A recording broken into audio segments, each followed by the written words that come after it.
मित्रों, आप सभी का गृह मंत्रालय की इस प्रेस वार्ता में स्वागत है। मैं 31 मार्च 2026 के बाद पहली बार बस्तर में आया हूं। यहां मध्य क्षेत्रीय परिषद की 26वीं बैठक थी और कल से मैं यहां पर हूं। हर जगह पे बस्तर की जनता में उत्साह, विश्वास और भविष्य के प्रति आश्वस्तता का वातावरण सर्वदूर नजर आता है। भय का माहौल, बंदूकों के साए में जीवन जीने का औथार आज समाप्त होकर एक मुक्त सांस पूरा बस्तर ले रहा है। हम सब के लिए एक बड़ा आनंद का विषय है कि बस्तर नक्सल मुक्त हो गया है।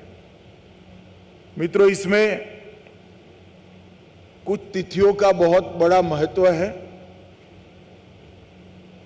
पहली तिथि 13 दिसंबर 2023, जब छत्तीसगढ़ में भारतीय जनता पार्टी की सरकार श्री विष्णुदेव साय जी के नेतृत्व में बनी। क्योंकि केंद्र में तो मोदी जी की सरकार पहले भी थी, परंतु यहां पर कांग्रेस की सरकार थी। और मैं निसंकोच कहना चाहता हूं, ढेर सारी ऐसी नॉन बीजेपी सरकारों ने नक्सल मुक्त अभियान में हमारा समर्थन किया है, मगर छत्तीसगढ़ की कांग्रेस सरकार ने नक्सल उन्मूलन अभियान में हमारा सहयोग नहीं किया था। 13 दिसंबर 2023 में यहां भाजपा सरकार बनने के तुरंत बाद हमने बस्तर में बचे हुए नक्सलवाद को समाप्त करने के लिए फिर से कवायद की। दूसरी तिथि 24 अगस्त 2024, जब सभी राज्यों की डीजी की बैठक करने के बाद ये घोषणा की गई कि 31 मार्च 2026 को ये देश को हम नक्सलवाद के आतंक से मुक्त कर देंगे। तीसरी तिथि आप सभी जानते हैं, 31 मार्च 2026, सुरक्षा बलों के पराक्रम, साहस और उनके बलिदान के कारण 31 मार्च 2026 की जो तिथि तय हुई थी, उसके पहले देश से नक्सलवाद का संपूर्ण उन्मूलन हो चुका है। और चौथी तिथि 19 मई 2026, इसका भी बहुत महत्व है, क्योंकि जब से नक्सलबाड़ी से फैलना शुरू हुआ, उसके पक्षधर लोग, बुद्धिजीवी ये बता रहे थे कि नक्सलवाद इसलिए अस्तित्व में आया है कि कुछ क्षेत्र में विकास नहीं पहुंचा है, जबकि ये वास्तविकता नहीं थी। आज पीछे मुड़कर देखते हैं तो विकास न पहुंचने का कारण ही नक्सलवाद था। देश में कई सारे हिस्से ऐसे थे जो नक्सल प्रभावित क्षेत्र से भी ज्यादा पिछड़े हुए थे, मगर वहां नक्सलवाद नहीं हुआ और वो क्षेत्र धीरे धीरे शहन आगे बढ़ गए। मगर हमारा बस्तर और कई सारे क्षेत्र जो नक्सलवाद प्रभावित रहे, वो झस के तस रहे। और 19 मई 2026 की ये तिथि है कि जहां से नक्सल प्रभावित क्षेत्र में संपूर्ण विकास की परिकल्पना को लॉन्च किया जा रहा है।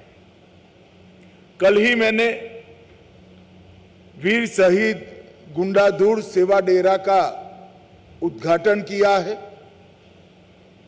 वीर शहीद गुंडाधुर सेवा डेरा ये एक संकल्पना है।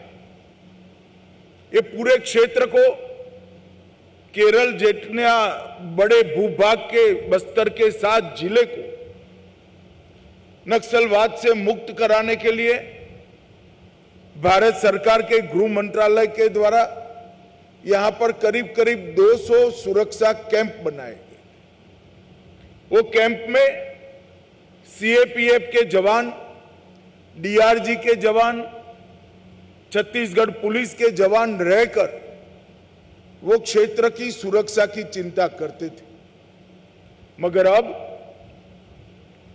बस्तर नक्सल मुक्त हो गया है, तब हमने तय किया है कि प्रथम चरण में ये 200 कैंपों में से 70 कैंप, करीब करीब 1/3 कैंप को हम वीर शहीद गुंडाधुर सेवा डेरा में तब्दील करेंगे। क्या है वीर शहीद गुंडाधुर सेवा डेरा? ये वीर शहीद गुंडाधुर सेवा डेरा का काम है सरकार को गांव के दरवाजे तक ले जाना, सरकारी सुविधाओं को बस्तर के हर आदिवासी भाई बहन के घर के दरवाजे तक ले जाना। एक ही जगह पे ये सेवा डेरा में बैंकिंग की सुविधा होगी, आधार कार्ड भी बनेगा, सारी डिजिटल सेवाएं उपलब्ध होगी। कॉमन सर्विस सेंटर के माध्यम से 371 राज्य सरकार और केंद्र सरकार की योजनाओं का फायदा मिलेगा।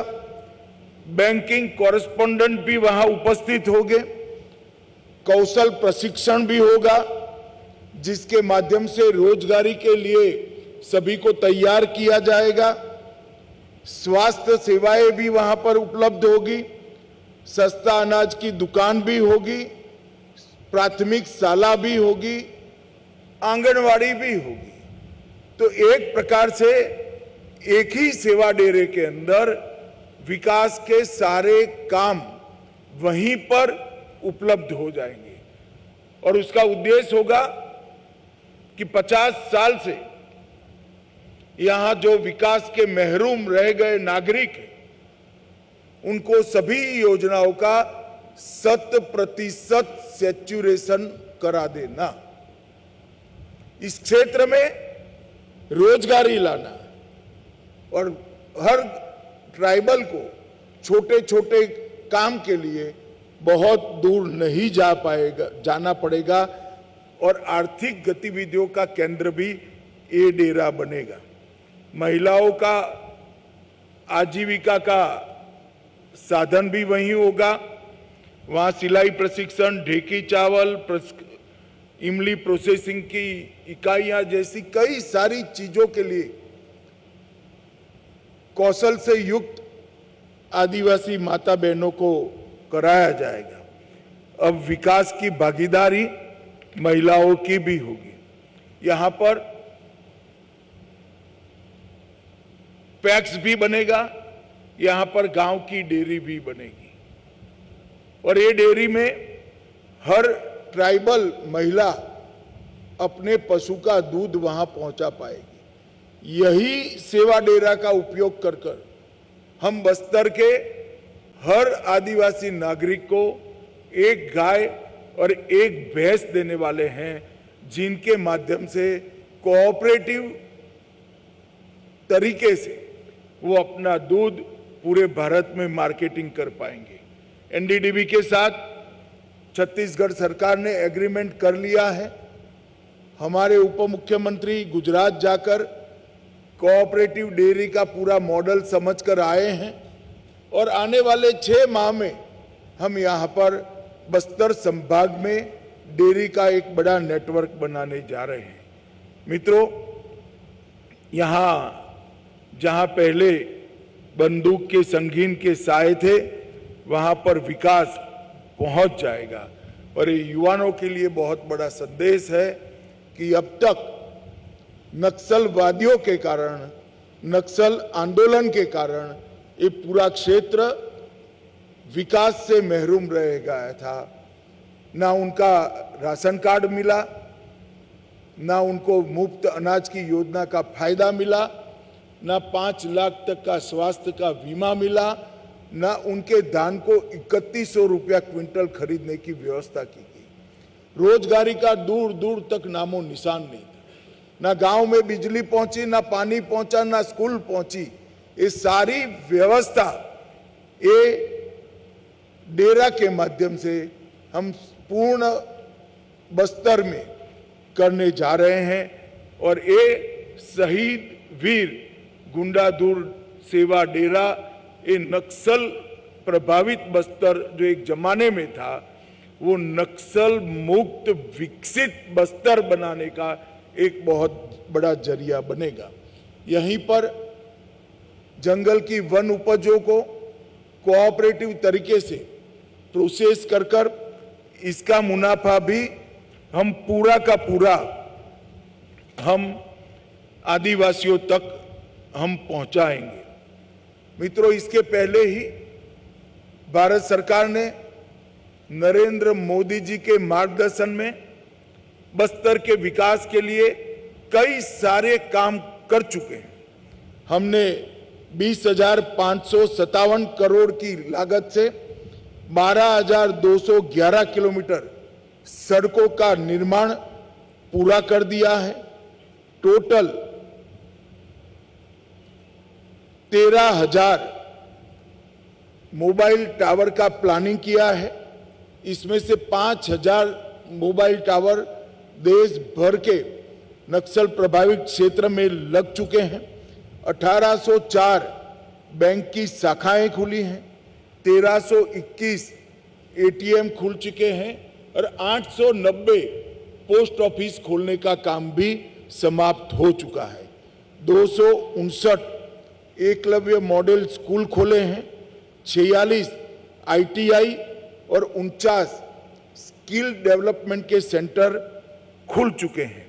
90,000 से ज्यादा युवाओं को और महिलाओं के स्किलिंग का काम हो चुका है। और कल ही 240 बिस्तरों वाला सुपर स्पेशलिटी अस्पताल बस्तर में, जगदलपुर में इसका उद्घाटन हो चुका है। नरेंद्र मोदी जी के नेतृत्व में नक्सल मुक्त जो क्षेत्र हुए हैं, बस्तर समेत पूरे देश के क्षेत्र के लिए विकास की एक कार्य योजना भारत सरकार ने बनाई है। पहला, विकास और सुरक्षा, विकास की योजनाओं का संपूर्ण सैचुरेशन और सुरक्षा की संपूर्ण व्यवस्था। दूसरा, युवा और महिलाओं के लिए भविष्य उन्मुख सशक्तिकरण का एक वैज्ञानिक कार्यक्रम। और तीसरा, जनजातीय संस्कृति और परंपराओं को बचाते हुए, आगे बढ़ाते हुए यहाँ की संस्कृति का संरक्षण और संवर्धन। आज मैं इस प्रेस वार्ता के माध्यम से देश को बताना चाहता हूं कि हमने यहाँ बस्तर पंडुम की शुरुआत की। मोदी जी ने एक प्रेरणा दी थी कि आदिवासी संस्कृति को बचाने के लिए भी पुरुषार्थ किया जाए, योजना बनाई जाए। ये बस्तर पंडुम के अंदर आदिवासी नृत्य, गीत, भाषा, वेशभूषा, व्यंजन, ये सभी प्रकार की यहाँ की संस्कृति को हस्तशिल्प समेत ये बस्तर पंडुम में एक बड़ा प्लेटफॉर्म दिया गया है। और मैं यहाँ आया था 1 साल पहले, 45,000 लोगों ने बस्तर पंडुम में हिस्सा लेकर इस सभी गतिविधियों को आगे बढ़ाया है। और एक वैज्ञानिक आयोजन गांव से तहसील में, तहसील से जिले में और जिले से संभाग स्तर पर ऊपर आते आते स्पर्धा के साथ यहाँ पर टोलियां आई थी और 45,000 लोग बस्तर की संस्कृति के संरक्षण और संवर्धन में अपने आप को इन्वॉल्व किए थे। इसी प्रकार से 2 बस्तर ओलंपिक हमारे आयोजित हो चुके हैं। अंतिम बस्तर ओलंपिक के समारोह में मैं आया था। 3,94,000, मैं फिर से रिपीट करना चाहूंगा, 3,94,000 खिलाड़ियों ने बस्तर संभाग में बस्तर ओलंपिक में हिस्सा लिया था। और उसमें एक बहुत बड़ी टोली पुनर्वास स्वीकारे हुए हमारे सरेंडर नक्सल भाइयों बहनों की भी थी और सबसे अच्छा परफॉर्मेंस उन्होंने किया था। नरेंद्र मोदी जी ने पूरे नक्सल मुक्त क्षेत्र के लिए एक लक्ष्य तय किया है कि सुरक्षा से विश्वास की यात्रा पूरी करनी है, विश्वास से विकास की यात्रा पूरी करनी है, विकास से समृद्धि की यात्रा और समृद्धि से संतृप्ति तक की यात्रा आने वाले 5 साल में पूरी करनी है। गृह मंत्रालय ने इसका एक वैज्ञानिक रोड मैप बनाया है और भले विजय भाई ने शुरुआत में कहा कि बस्तर नक्सल मुक्त हो गया है, मैं ऐसा मानता हूं कि सुरक्षा से विश्वास, विश्वास से विकास, विकास से समृद्धि और समृद्धि से संतृप्ति की यात्रा जब समाप्त होगी तभी बस्तर को नक्सल मुक्त माना जाएगा।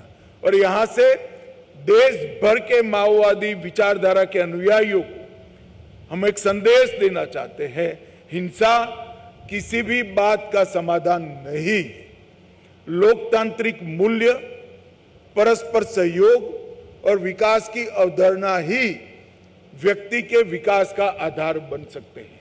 हिंसा से किसी का विकास नहीं हो सकता, न व्यक्ति का, न गांव का, न क्षेत्र का। और ये हमने आगे देखा है। नक्सलवाद गरीबी के कारण फैला था, वो भ्रांति को दूर करने का काम शहीद वीर गुंडा दूर सेवा डेरा करेगा, ऐसा मेरा पूरा विश्वास है। जब एक क्षेत्र पूरा विकसित होगा तब यहां से दुनिया भर में संदेश जाएगा कि यहां स्कूल इसलिए नहीं बने क्योंकि नक्सलियों ने स्कूल तोड़े थे, यहां सड़कें इसलिए नहीं बनी कि नक्सलियों ने इसमें विघ्न डाला था, यहां अस्पताल इसलिए नहीं चले कि उन्होंने अस्पताल के कर्मियों को मार डाला था, और यहां बैंक इसलिए नहीं आए कि नक्सलियों ने बैंकों को लूटकर बंद कराने का काम किया था।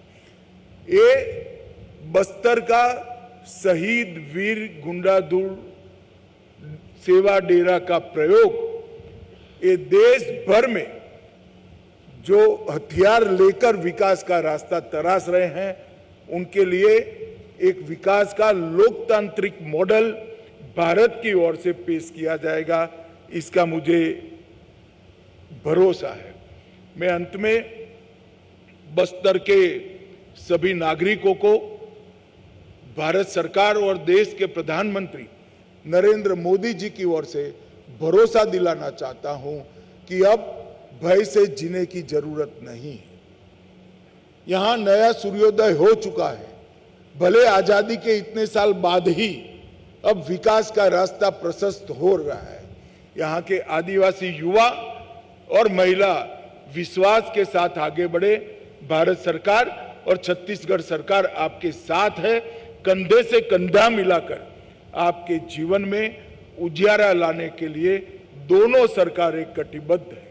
मित्रों, कितने लोगों का, निर्दोष लोगों का खून बहने के बाद न जाने कितने युवा सुरक्षा अधिकारियों की शहीदगी के बाद न जाने कितने करोड़ों करोड़ों आदिवासियों के जीवन अंधेरे में व्यतीत करने के बाद हम सब के लिए आनंद का विषय है कि आज बस्तर के अंदर नया सूर्योदय हुआ है, वो विकास का सूर्योदय हुआ है, और इसको लॉजिकल एंड तक ले जाने के लिए मैं मीडिया के मित्रों का भी सहयोग मांगता हूं।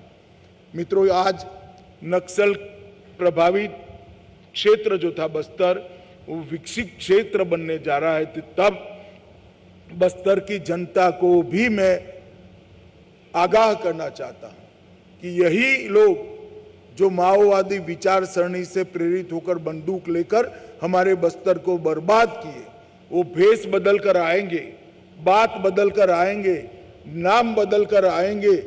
किसी के बहकावे में मत आना। छत्तीसगढ़ सरकार और भारत सरकार दोनों आपकी चुनी हुई सरकार है और वो लोकतांत्रिक तरीके से पूरे बस्तर का विकास करेगी। बहकावे के लिए जो आते हैं उनके साथ अगर आप बस्तर की जनता बात करनी चाहती है तो उनसे हिसाब मांगना कि हमारे 50 साल के नुकसान का पहले आप हमें हिसाब दीजिए, इसको भरपाई करिए, फिर बात करिए।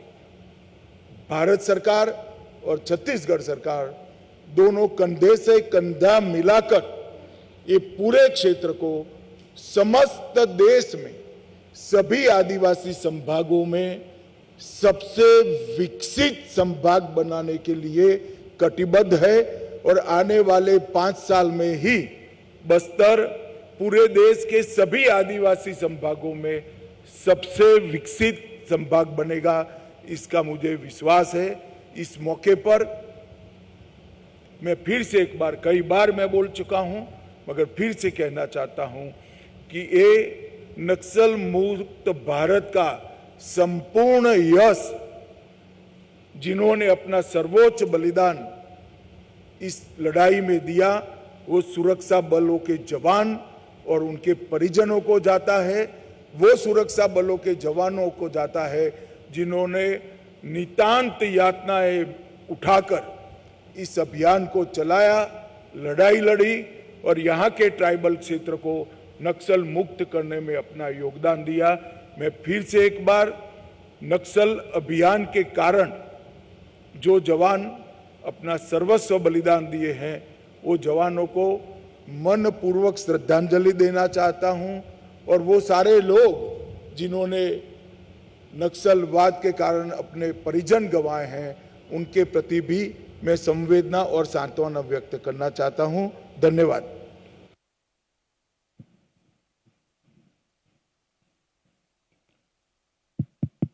पीछे पीछे मेरा एक सवाल है। बचपन से हम ये सुनते आए हैं कि बस्तर के लिए दिल्ली से इतना पैसा चला है कि हर आदिवासी के घर में एक मारुति कार हो सकती थी। क्या हर आदिवासी के घर में एक मारुति कार खड़ी हो सकती थी? इतना पैसा दिल्ली से चला है, ऐसा बचपन से हम सुनते आए हैं।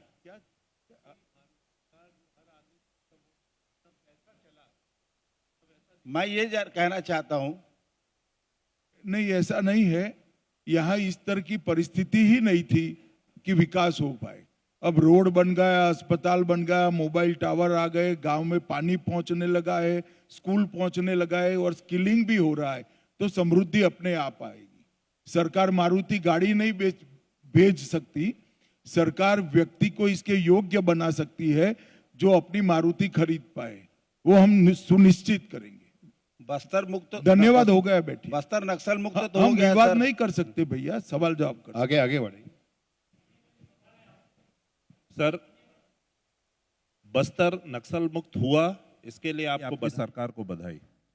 आपने बस्तर को सर्वश्रेष्ठ बस्तर बनाने की दिशा में जो 2030 का जो विजन दिया है, उस विजन के तहत कल माननीय मुख्यमंत्री 31 का 5 साल, हम 26 में है, 31 में होगा। ठीक है, नहीं, कल माननीय मुख्यमंत्री जी ने एक बात कही कि बस्तर में औद्योगिकरण नहीं होगा, कृषि आधारित विकास हम करेंगे। ऐसे में बस्तर के विकास का मॉडल आप क्या वो कर रहे हैं और बस्तर के लोग कैसे? आज मैं आपके सामने शहीद गुंडादूर सेवा डेरा का परिचय करने के लिए हूं। यहाँ के ग्रामीणों को, यहाँ के आदिवासी भाइयों बहनों को सक्षम बनाकर उनका स्किल डेवलपमेंट कर स्वरोजगारी और डेयरी के माध्यम से समृद्ध कराने की हमारी ये योजना है। इसका परिचय कराने के लिए मैं आया हूं। जैसे जैसे समय आगे बढ़ेगा हम आगे की चीजें भी बताते जाएंगे।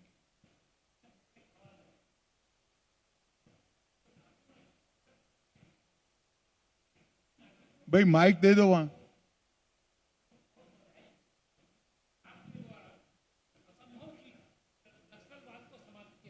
आपको कोटि कोटि साधुवाद। मेरा एक सवाल है, कल आपने जो बादल में एक बहुत बड़ा बात कही थी कि विकसित भारत बिना विकसित बस्तर के संभव नहीं है। तो मेरा सवाल यह है मान्यवर, बिना यात्री निवास सुविधा के बस्तर में कैसा विकास की कल्पना करते हैं? क्योंकि हम बस्तरवासी आज आजाद भारत के पहले या बाद से अभी तक रायपुर ट्रेल में नहीं चल पा रहे हैं। इस संबंध में आप क्या कहना चाहेंगे और भारत सरकार क्या प्रयास करेगी?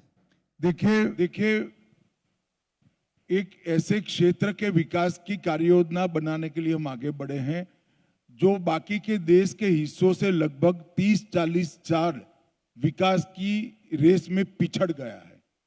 यहाँ अभी हम सभी ग्रामीणों को सशक्तिकरण करेंगे, इंफ्रास्ट्रक्चर भी खड़ा करने का काम साइमल्टेनियसली हमने शुरू कर दिया है।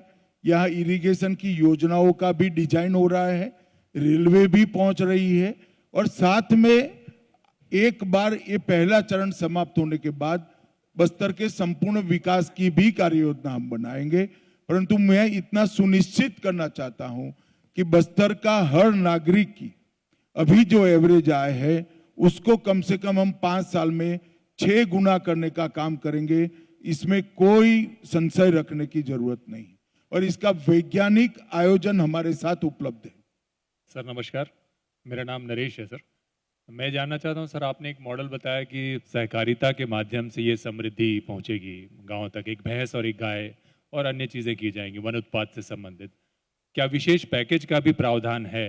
और जो रोजगार है क्या सहकारिता में पैकेज नहीं होता, सहकारिता अपने आप में पैकेज है। सब लोग परिश्रम करके सम्मान के साथ कमाते हैं जी। इसके अलावा क्या विशेष पैकेज? धन्यवाद।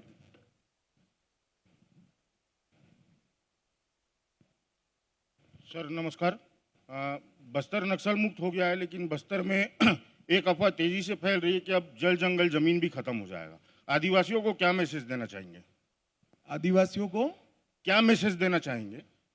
मैंने यही कहा, मैं बस्तर वासियों को फिर से कहना चाहता हूं कि जिन्होंने 50 साल तक बस्तर को बंदूक के साए में रखा, वो भेष बदलकर, नाम बदलकर, बात बदलकर आए तो भरोसा मत करना।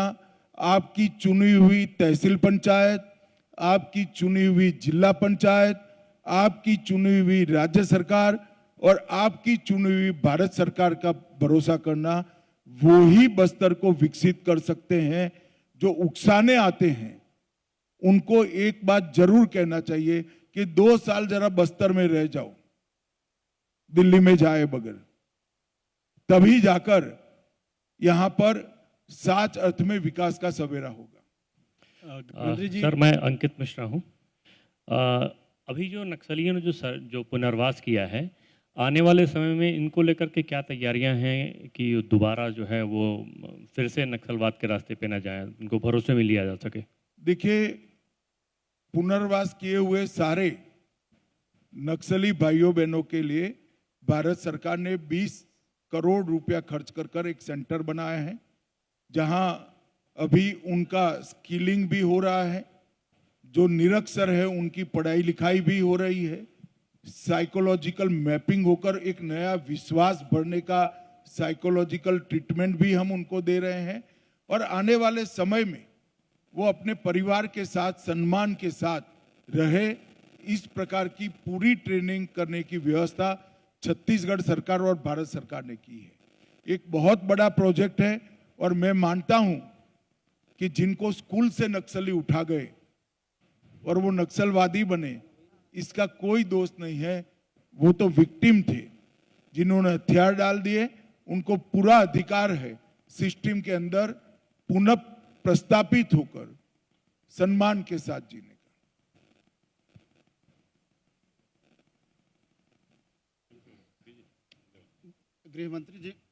गृहमंत्री जी नक्सलवाद मंत्री महोदय जी, मेरा ये सवाल है कि नक्सलवाद तो खत्म होने का जिस तरह से दावा किया जा रहा है, ठीक है, नक्सलवाद खत्म हो गया, आगे क्या? बस्तर अभी जिस स्थिति में है वो उसको विकसित होने में अभी एक्चुअल में आपने एक समय अवधि दिया था कि 31 मार्च तक नक्सलवाद खत्म हो जाएगा। अब हमारा ये सवाल है कि अब कब तक आपका ध्यान कहीं बाहर था, मैं पहले कह चुका हूं, फिर से बता देता हूं, 2031 तक। 2000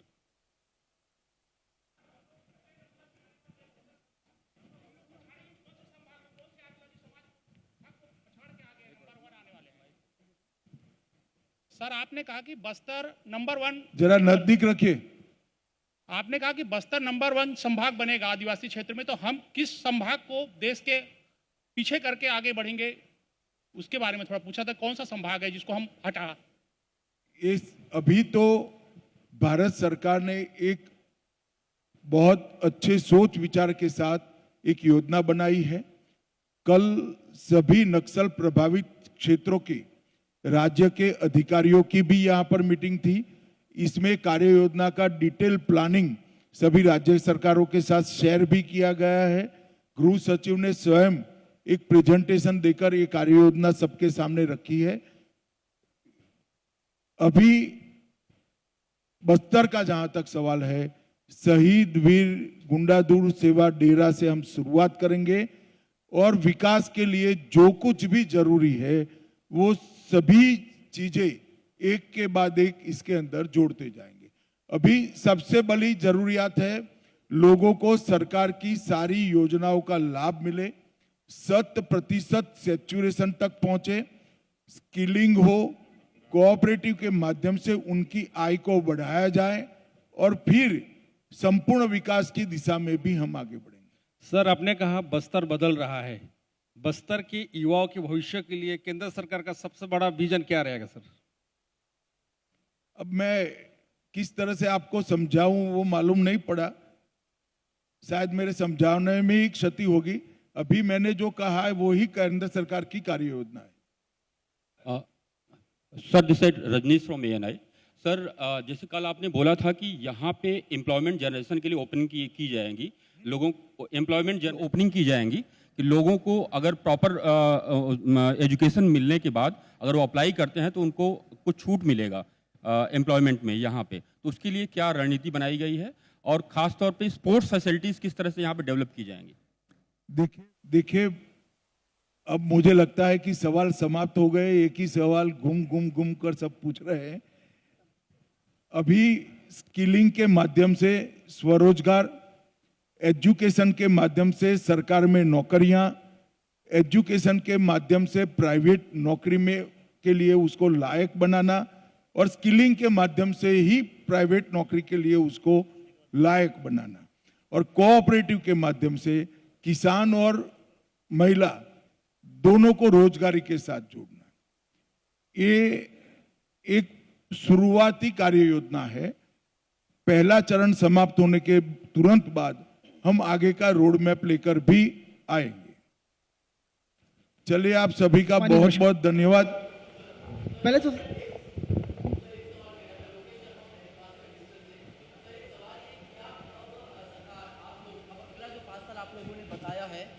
तो क्या सर एक जनरेशन शिफ्ट वाले मॉडल पर आप लोग काम कर रहे हैं? क्या आने वाले समय में बस्तर का कोई बच्चा पलायन करके अन्य राज्य नहीं जाएगा? क्या बस्तर के लोगों को आधुनिक सुविधाएं यहाँ मिल पाएगी? क्या बस्तर में एम्स कहाँ थे? मैं सारी चीजें बोल गया महोदय। चलो आ गई फोटो महोदय। पहले तो साधुवाद, धन्यवाद। चलिए बहुत बहुत धन्यवाद आपने किया है। एक ही सवाल था सर आपसे कि माओवादी जब यहाँ आए थे तो उन्होंने जो विरोध किया यहाँ पर बस्तर में जंगल और जमीन का जो विरोध किया, और सबसे पहली जो विरोध उन्होंने बोधघाट परियोजना को लेकर किया था। उनका सबसे पहली विरोध जो आया था बोधघाट परियोजना उसको लेकर आया था और 40 साल से जो परियोजना बंद पड़ी। बोधघाट परियोजना नहीं, मगर उसका तो परिणाम देख लिया ना, खेती अच्छी हुई ना जीवन अच्छा हुआ। मैं नहीं मानता आदिवासी अब ऐसी चीजों के साथ जुड़े। कल मुख्यमंत्री जी ने दो भाई ऐसा है कि आपने तय किया है कि चीजों को पटरी पर न चढ़ने देना, तो मुझे क्षमा कर दो। आप आपका काम करते रहो, मैं मेरा काम हो गया। मैं समझ गया आप क्या पूछना चाहते हो।